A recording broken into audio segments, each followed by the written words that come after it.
Salams from the People's Dispatch studios here in New Delhi. I'm Siddhant Ani and you're watching Daily Debrief.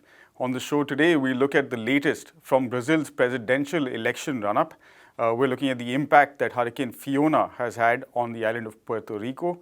And in India, a major step forward for a million-strong force of all-women volunteers in the primary health sector. Chants of Ole Ole Ola, Lula Lula, and forgive my inability to sing it out loud, have become the new refrain for Brazil's millions of poor and working class voters who are thronging in their tens of thousands and pledging support for former President Luiz Inácio Lula da Silva. The leftist former president and leader of the Workers' Party by most polls holds a significant lead over rival and incumbent President Jair Bolsonaro, who presided over close to 700,000 pandemic deaths and led over 30 million of his compatriots to the verge of hunger and starvation. But Bolsonaro still maintains a large conservative fan base, close to a third of the voting population, and has spared no attempt, including the wide use of fake news, to propagate unsubstantiated claims that Brazil's internationally well-regarded voting system is rigged. The country enters a tricky period as Bolsonaro floods the economy with subsidies and stimulus in the hope of winning back some of these voters.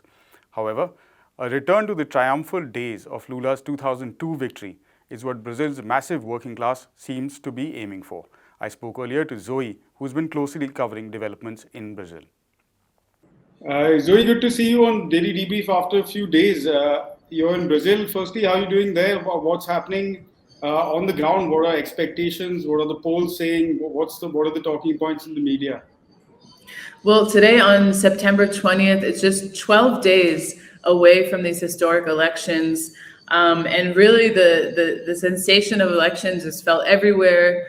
People wearing stickers, supporting their different candidates, rallies happening all over the country with the presence of candidates, without the presence of candidates. It's really an infectious energy.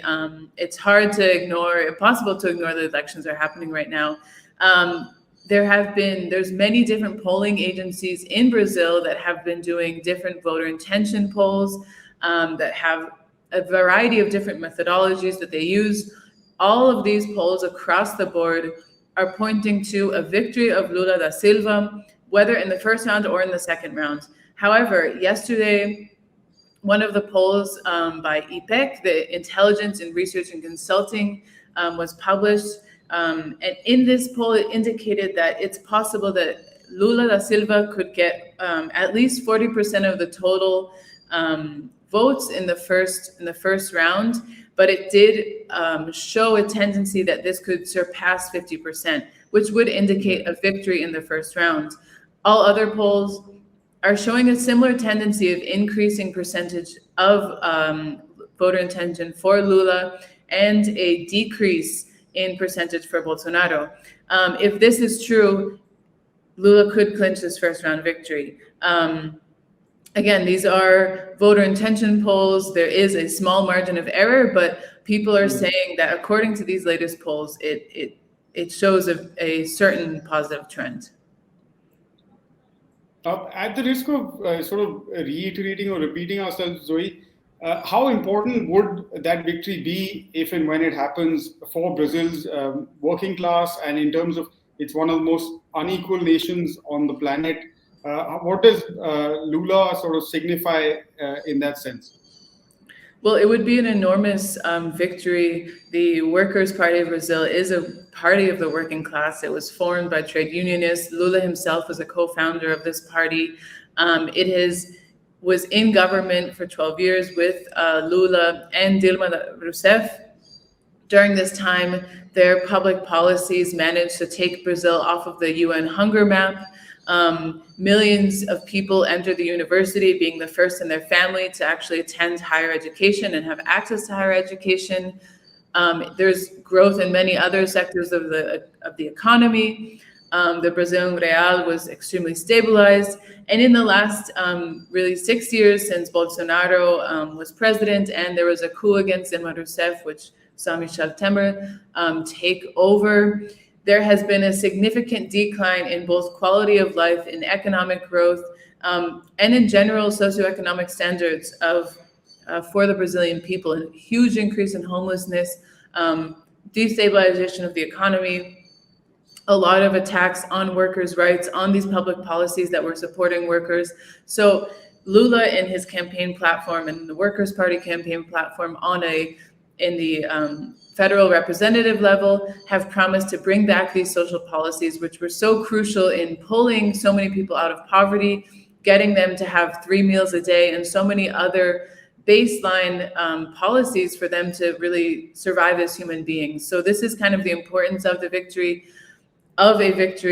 potential victory of Lula da Silva and the Workers' Party. Bolsonaro has really, clamped down on this discourse of hatred, of exclusion.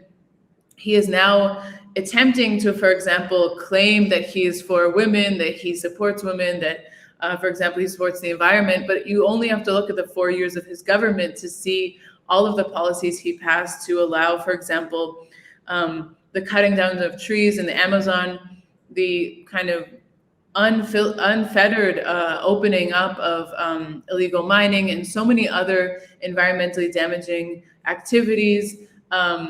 His record speaks for itself. It certainly does, Zoe. And what exactly has the incumbent been up to these past few days? He's not in country at the moment. Is that correct? Yes, he is just delivered a speech at the United Nations in New York. Brazil opens the United Nations General Assembly.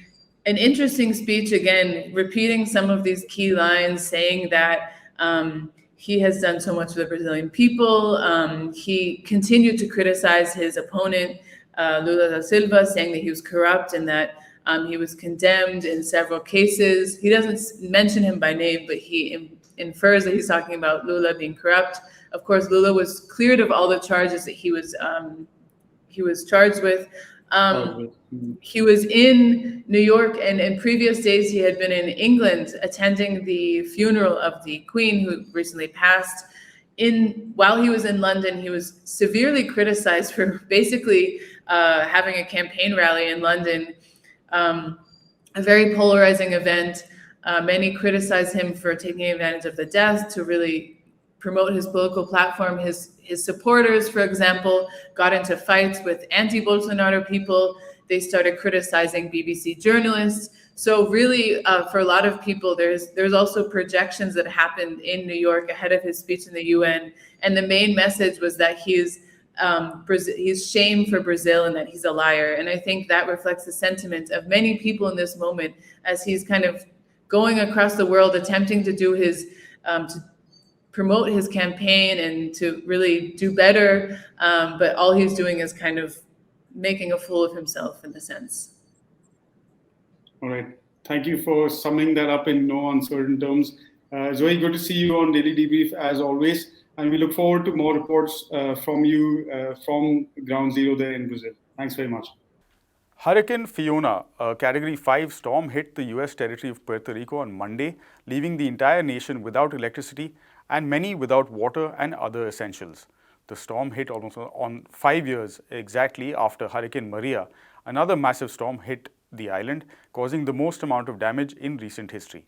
Details of the extent of damage wrought by the storm are now starting to emerge, and Natalia Marquez of People's Dispatch joined me with details focusing on Puerto Rico. Natalia, by all accounts, it seems like the worst sort of natural calamity to hit Puerto Rico since Hurricane Maria about 5 years ago. What are you hearing about what's happening on the ground, relief efforts, et cetera, et cetera? Yeah, so Hurricane Fiona hit Puerto Rico as a Category 1 hurricane, which is the lowest and weakest level of hurricane. But even like immediately before it hit the island, the entire island, the electrical system failed. So the entire island was in a blackout on Sunday, which is obviously extremely devastating, especially, considering the hospitals and other essential needs that need to have electricity. Recently, a hospital just restored the electricity, so that's good. But on Sunday, the entire island had a blackout. It was absolutely insane. But still, currently, more than 1.17 million of the island's roughly 1.47 million utility customers are still with power even now. So that's like still an enormous amount of people. And 60% of people or customers of Luma, the electricity company, have no running water. So, you know, it's a massive devastation that's happening right now in Puerto Rico. Yeah, I mean, it's just 2 people have died in, you know, disasters related to the hurricane, and the hurricane is continuing to devastate, to hit Puerto Rico and also devastate other surrounding Caribbean islands. Right. What sort of indicators or reports are you getting in terms of immediate relief work that's going on over there? Mm-hmm. So as far as I know, Biden has said that he will provide U.S. government relief. But yeah, I mean, that's honestly all that I know on that front. Developing situation, so naturally, I mean, it will also take some time given the conditions there on the ground with the blackout, etc. Information will also trickle out fairly slowly. But Natalia, we were talking earlier and you were giving me some context. Of course, we know that there have been widespread protests going on around Luma and the contract for energy supply as well as generation over there, including, of course, the increase in prices of electricity. Give us a bit of context, and is this something that perhaps at least the scale of the impact in terms of electricity, etc., and essential services could have been prevented before the storm hit? Yeah, so you know, the people of Puerto Rico have been protesting the private entity that took over management of the electrical grid in June 2021, which is Luma Energy. You know, an outside corporation. And the people in Puerto Rico have been protesting for a while. So a protest against Luma in August led to police repression using pepper spray outside the governor's residence. You know, as recently as this month, Puerto Ricans have been protesting Luma. It's an extremely, you know, ineffective and unreliable electricity company. There are frequent power outages, especially because a lot of the electrical grid has not necessarily gotten the best repair since Hurricane Maria and Hurricane Irma devastated Puerto Rico in 2017. And this month, protesters have been demonstrating against the rate hikes of Luma Energy. So the power prices have hiked at least 7 times this year. So the people in Puerto Rico are paying top price for electricity, higher than in the rest of the United States, but they're getting way worse service. Right. All right. Thanks very much for that update, Natalia. And we'll ask you to, of course, keep an eye on things as they develop for updates in the coming days. And finally, over 1 million volunteer health activists, officially known as accredited social health activists, provide critical public health access, awareness, and aid to women and children, propping up India's national health mission and overall public health systems. Over the past week, more than 300 delegates representing this million-strong force held a 3-day conference that concluded with the establishment of a first-of-a-kind federation, bringing them all together under a common umbrella. NewsClick's Pragya Singh joined me to understand the critical role these activists play in India's health story, as well as the aims of the new federation. Pragya, good to have you back on Daily Debrief, talking about an important development actually in India from a public health perspective, and of course from a livelihood perspective as well, for the future for these primary healthcare workers who have been on the front lines and who demonstrated during COVID-19 exactly how important they are to keeping together or sort of piecing together India's otherwise very fragile and scattered public health system. Tell us rather, what exactly has been going on since the pandemic, and where has the movement to sort of get worker status for these activists reached at this point? Yeah, Siddhant, it's actually good to be back. This is a very, very crucial issue. So, under the banner of the C2, the Center of Indian Trade Unions, the ASHA workers, who are the accredited social health activists is what the government calls them. ASHA means hope in Hindi. So, the thing is that these ASHA workers, as they are known, have been demanding worker status for several years now, which means that they want a unified system for the payment of their wages. They want to be paid their basic minimum wages, which they have not been given so far. Now, what happened during the COVID pandemic is that they were involved in making sure that the COVID pandemic stays within control. However, 35 ASHA workers are recorded to have, at least 35 workers are said to have died due to working during the pandemic. And that really galvanized these workers. They are all women. There are 1 million of them. And now they have started to demand not just worker status, but they're also raising crucial health issues which matter to the public at large, matter to women across the country. They are saying that if workers like us, if people like us who are made to work, so the central government basically allots them 60 different kinds of duties and roles, some of which are done by them all year long, like immunization, ensuring that the delivery of health services is reaching the last mile, etc., etc. But there are also a host of other projects and missions which the government launches from time to time in the healthcare sector, in the related fields of nutrition, etc., tracking maternal health, sometimes even duties which are not related to health at all, for example election duty. So they have essentially been working a lot of hours beyond what they are paid. The payment system for them is random. Some state governments pay them $50 for a month of work. Some pay them $123 for a month of work, and the central government has left the state governments free to decide how much incentive, that's what they call it, incentive these workers are to get. But I think now these women are finally peeling through the layers of bureaucracy which prevent them from being recognized as the workers that they are, as the crucial health workers who ensure last mile delivery of services. And they have organized into a federation which will have a national character, and which will raise this demand for all 1 million ASHA workers across the country. They are also trying to connect their demand for wages, and also if you are recognized as a worker, as a full-time employee of the government, then you will be entitled to certain social security benefits as well. So then you end up actually joining a wider struggle for formalization, for government jobs, for recognition as worker, for the dignity that comes with it. And also they have dovetailed their demand with the expectation that the government will improve its healthcare services across the country.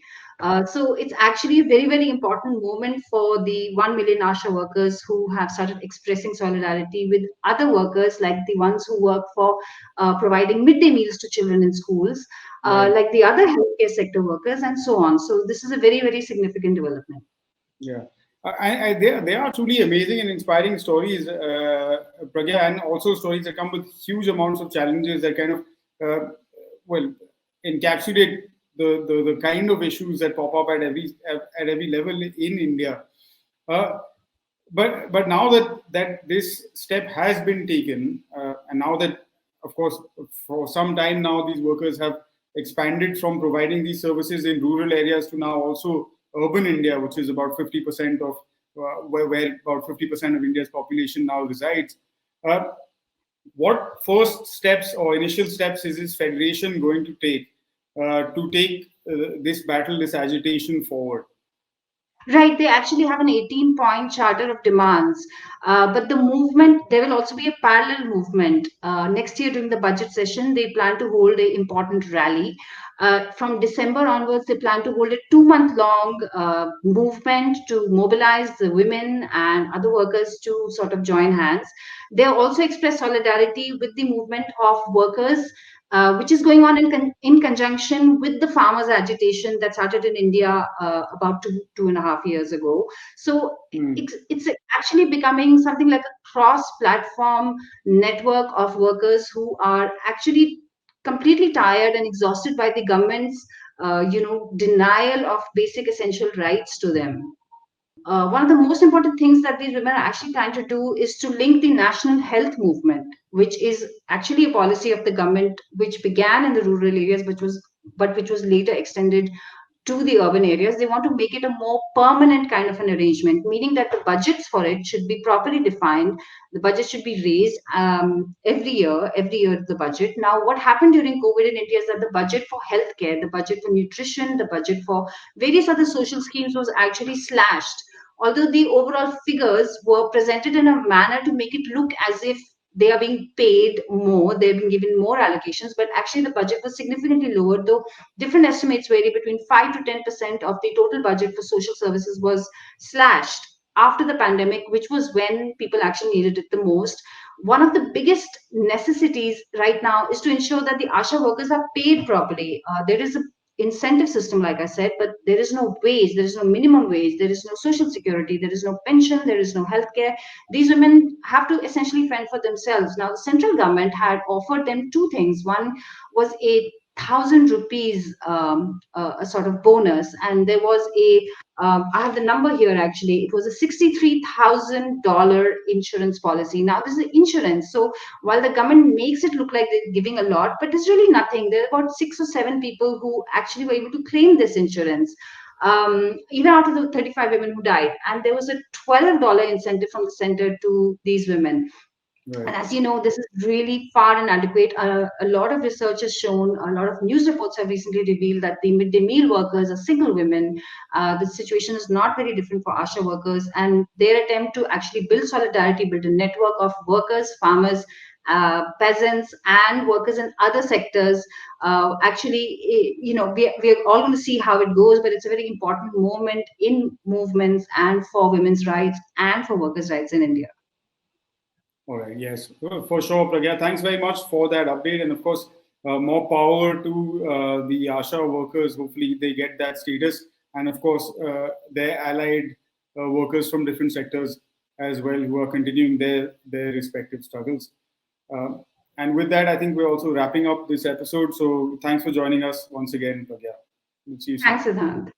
And that's all we have on Daily Debrief for today. From Pragya, myself, and the entire team here at People's Dispatch, thank you very much once again for watching the show. For more details on these stories, head over to our website, peoplesdispatch.org. And don't forget to follow us on whatever social media platform you choose to use. We'll be back again, same time, same place tomorrow. Until then, stay safe. Goodbye.